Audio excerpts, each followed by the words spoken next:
ইডির একেবারে মেগা অভিযান পুনঃনিয়োগ দুর্নীতির তদন্তে সন্দেশখালী কাণ্ডের সপ্তাহ ঘুরতেই ফের অ্যাকশন এনফোর্সমেন্ট ডিরেক্টরেট।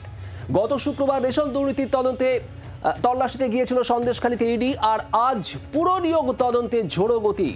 একেবারে সাত সকালেই কলকাতা, উত্তর 24 পরগনায় অল আউট অভিযান, বাহিনীর ঘেরাটোপেই মন্ত্রী, বিধায়ক, কাউন্সিলরের বাড়িতে হানা। একই সঙ্গে সেই ছবি আপনারা দেখছেন, তাপস রায়, সুজিত বসু, সুবোধ চক্রবর্তীদের বাড়িতে তল্লাশি ইডির।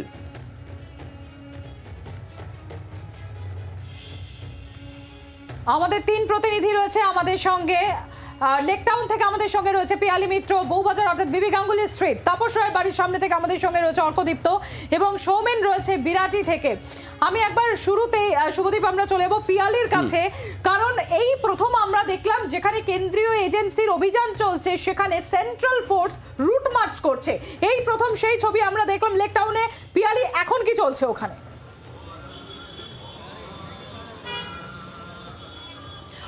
দেখো, এই মুহূর্তে সুজিত বসুর যে দুটো বাড়ি রয়েছে সেই বাড়ির বাইরে সেন্ট্রাল ফোর্স তারা মোতায়েন রয়েছে, এবং সুজিত বসুর বাড়ি ছাড়া শ্রীভূমি স্পোর্টিং ক্লাব, যেটা সুজিত বসুর ক্লাব বলেই পরিচিত এবং যেখানে তার কাছে তার অফিসও রয়েছে, সেখানেও কেন্দ্রীয় বাহিনীর জওয়ানদেরকে মোতায়েন করা হয়েছে। যেটা তুমি উল্লেখ করলে যে নজিরবিহীনভাবে আজকে যে ছবি ধরা পড়ল সন্দেশখালীর ঘটনার পর, যে এলাকায় যে বাড়িতে তল্লাশি অভিযান চলছে, আমরা প্রত্যেক ক্ষেত্রেই দেখেছি যে কেন্দ্রীয় বাহিনীর জওয়ানরা সেই বাড়ির বাইরে তারা গার্ডিং করে। আজকে আমরা দেখলাম সেই বাড়ির বাইরে গার্ডিং ছাড়া প্রায় 1 কিলোমিটার জায়গা জুড়ে কেন্দ্রীয় বাহিনীর জওয়ানরা ডেপুটি কমান্ড্যান্টের নেতৃত্বে তারা এরিয়া ডমিনেশন করলেন, তারা রুট মার্চ করলেন। এক্ষেত্রে সবথেকে গুরুত্বপূর্ণ যে তথ্যটা তোমাকে আরও একবার জানিয়ে রাখবো, তুমি জানো গত শুক্রবার যে ঘটনা ঘটে, তারপর গত মঙ্গলবার দিনকে একেবারে বৈঠক করেন ইডির যিনি ভারপ্রাপ্ত ডিরেক্টর রয়েছে রাহুল নবীন, এবং সেই বৈঠকে ইডির অফিসারদের পাশাপাশি সেন্ট্রাল ফোর্সের যারা আইজি, সেটা সিআরপিএফের আইজি, বিএসএফের আইজি, এসএসবির আইজি, তারা প্রত্যেকেই ছিলেন এবং ইডির ডিরেক্টর ইডির অফিসারদের সঙ্গে বৈঠকে যে বার্তা দিয়েছিলেন যে নির্ভয়ে তদন্ত করুন, আপনাদের যাবতীয় নিরাপত্তার ব্যবস্থা করা হবে।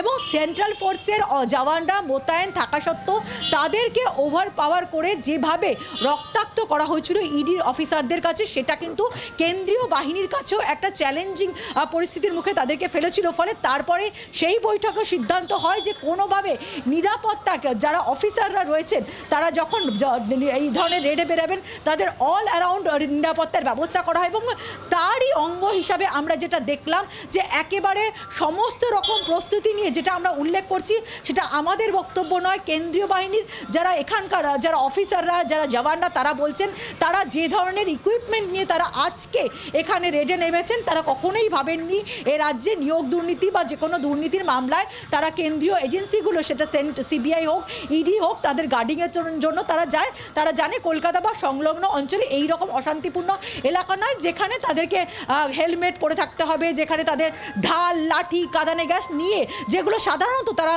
মাওবাদী এলাকা বা কাশ্মীরে law and order situation control করার জন্য করেন, সেই রকম কোনো প্রস্তুতি রাখতে হবে।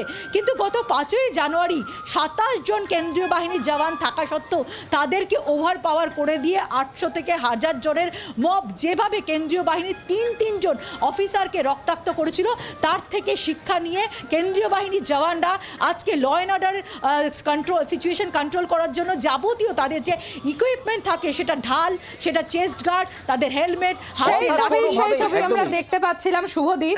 ঠিক পিয়ালি যেটা আমাদের সামনে তুলে ধরছিল যে আমরা দেখতে পাচ্ছি এই প্রথম বোধহয়, একদমই বোধহয় না, একেবারে এই প্রথম কোনো কেন্দ্রীয় এজেন্সি যেমন সিবিআই বা ইডির যখন অভিযান চলছে, সেই সময় সেন্ট্রাল ফোর্স তারা এইভাবে একটা প্রস্তুতি নিয়ে আছে। অর্থাৎ হেলমেট রয়েছে মাথায়, হাতে রয়েছে ফাইবার স্টিক, রয়েছে চেস্ট ভেস্ট, রয়েছে কাঁদানে গ্যাস এবং সাউন্ড গ্রেনেড। অর্থাৎ এই সাউন্ড গ্রেনেড এবং কাঁদানে গ্যাস এই জন্যই যদি কোনো ধরনের গ্যাদারিং হয়, কোনো ধরনের মাস গ্যাদারিং হয়, ঠিক যে ছবি আমরা সরবেরিয়াতে দেখেছিলাম তার যদি পুনরাবৃত্তি হয়, তাতে এই জনতাকে ছত্রভঙ্গ করার জন্যই এই সাউন্ড গ্রেনেড এবং কাঁদানে গ্যাসের সেল তাদের কাছে প্রস্তুতি হিসেবে অলরেডি রয়েছে। অর্থাৎ সম্প্রতি কোনোভাবেই গত শুক্রবারের ঘটনার পুনরাবৃত্তি যাতে না হয় সেদিকে একেবারে সতর্ক রয়েছে কেন্দ্রীয় বাহিনী, সতর্ক এনফোর্সমেন্ট ডিরেক্টরেট। আর এরই মধ্যে বিবি গাঙ্গুলি স্ট্রিট বউবাজারের ছবিটা ঠিক কিরকম একটু জানার চেষ্টা করবো। অর্কদীপ্ত রয়েছেন সেখান থেকে। অর্কদীপ্ত, তাপস রায়ের বাড়িতে ইডি আজ সকাল সকালে পৌঁছে যায়, কি আপডেট সেখানকার?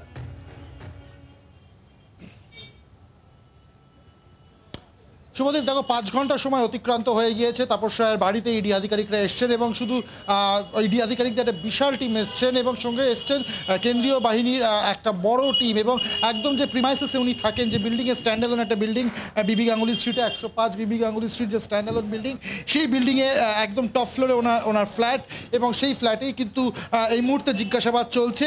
এবং একদম এই বিল্ডিংয়ের গ্রাউন্ড ফ্লোরে ওনার একটি অফিসও রয়েছে, যে অফিসে বেশ কিছুক্ষণ ইডি আধিকারিকরা তল্লাশি চালান, বেশ কিছু কাগজপত্র দেখেন বলে ইডি সূত্রে খবর। এবং দেখো একদম বাড়ির নিচ থেকে একদম বাড়ির ছাদ অব্দি পুরো বিল্ডিংয়ে কিন্তু জওয়ানরা নিজেদের কন্ট্রোলে নিয়ে নিয়েছেন। একদম পুরো নিরাপত্তার ঘেরাটোপে সমস্ত বিল্ডিংটি রয়েছে। এবং পুরো নিয়োগ দুর্নীতি মামলাতেই কিন্তু কথাবার্তা তার সাথে বলতে এসছেন বা তাকে জিজ্ঞাসাবাদ করতে এসছেন, এমনটাই কিন্তু খবর। এবং বেশ কিছুক্ষণ ধরে বেশ অনেকক্ষণ হয়ে গেছে, 5 ঘন্টা পেরিয়ে গিয়েছে এই জিজ্ঞাসাবাদ পর্ব। এবং এই জিজ্ঞাসাবাদ পর্ব দীর্ঘায়িত হওয়ার একটা সম্ভাবনা কিন্তু রয়েছে শুভদীপ, কারণ যে পরিমাণে এখানে জওয়ানরা রয়েছেন এবং যেমনটা পিয়ালিও একটু আগে বলছিল যে ইডি ইন্টারনাল যে অর্ডার হয়েছে বলে জানা যাচ্ছে, যে বেঙ্গলে বা পশ্চিমবঙ্গে রেড করতে হলে এই যে হেলমেট ইউজ করা বা ফাইবার রড বা চেস্ট গার্ড এগুলো সমস্ত ইউজ করতে হবে এবং তারা কিন্তু সেগুলো নিয়েই তারা এখানে জওয়ানরা রয়েছেন। সুতরাং সব রকমভাবে তারা প্রস্তুত। বিশেষ করে গত সপ্তাহে যখন সরবেরিয়া যে ঘটনা ঘটেছে, সেই ঘটনার পর কিন্তু আরও বেশি প্রস্তুত হয়ে ইডি আধিকারিকরা এখানে এসছেন এবং জিজ্ঞাসাবাদ করছেন। এবং কতক্ষণ জিজ্ঞাসাবাদ চলবে সেটা কিন্তু এখনই বলা সম্ভব নয়, তবে একটা কথা পরিষ্কার বোঝা যাচ্ছে যে জিজ্ঞাসাবাদ পর্ব দীর্ঘ থেকে দীর্ঘতর হতে চলেছে। শুভদীপ। বাংলার আওয়াজ, বাঙালির আবেগ, জি 24 ঘন্টা।